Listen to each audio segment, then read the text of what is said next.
નવી દિલ્હી ખાતે પંડિત મદન મોહન માલવીયાની 162મી જન્મ જયંતિની ઉજવણીમાં સામેલ થયા પ્રધાનમંત્રી નરેન્દ્ર મોદી. કહ્યું, મહામનાએ બનારસ હિન્દુ યુનિવર્સિટીના રૂપે દેશને આપી છે ગૌરવશાળી સંસ્થા. માલવીયાની 11 ખંડવાળી સંકલિત રચનાના સંકલનનું કર્યું વિમોચન.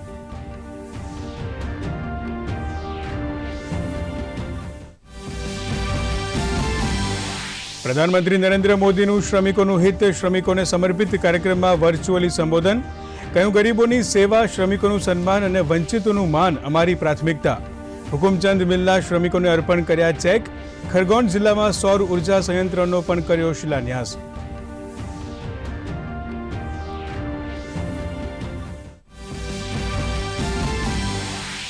કૃતજ્ઞ દેશ આજે પૂર્વ પ્રધાનમંત્રી અટલ બિહારી વાજપેયીને તેમની જન્મ જયંતિ પર કરી રહ્યો છે નમન.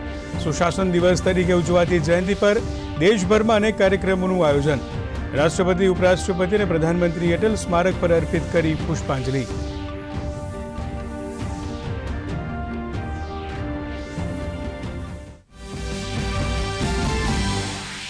દેશ અને દુનિયામાં ક્રિસમસની હર્ષોલ્લાસથી ઉજવણી. વેટિકનની સાથે સાથે ગિરિજાઘરોમાં ખાસ પ્રાર્થનાનું આયોજન. રાષ્ટ્રપતિ, ઉપરાષ્ટ્રપતિ અને પ્રધાનમંત્રીએ પાઠવી શુભકામના.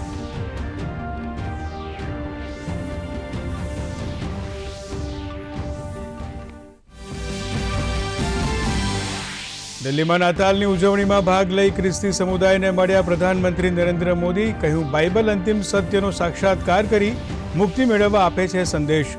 ભારતની વિકાસ યાત્રામાં ખ્રિસ્તી સમુદાયની વિશેષ ભૂમિકા.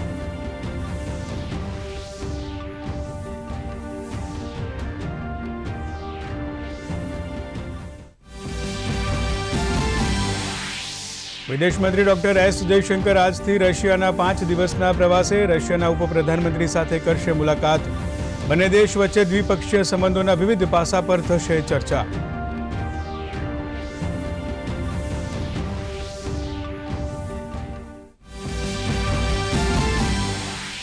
સુશાસન દિવસ પર ગાંધીનગરમાં આયોજિત કાર્યક્રમમાં મુખ્યમંત્રી ભૂપેન્દ્ર પટેલ રહ્યા ઉપસ્થિત. કહ્યું, કર્મચારીઓના પરિશ્રમને કારણે ગુજરાત વિકાસના પંથે. ગુજરાત મોડલ સુશાસનની કર્મભૂમિ તરીકે ઓળખાય તે માટે કરીશું સહિયારા પ્રયાસ.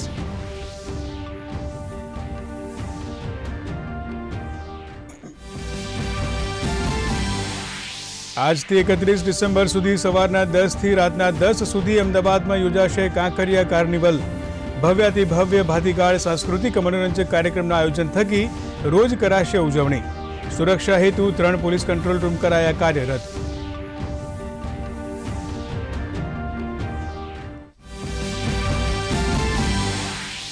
સિંહ અને માનવના સહઅસ્તિત્વની મિસાલ સમૂહ ગીર સોમનાથનું અમોદરા ગામ.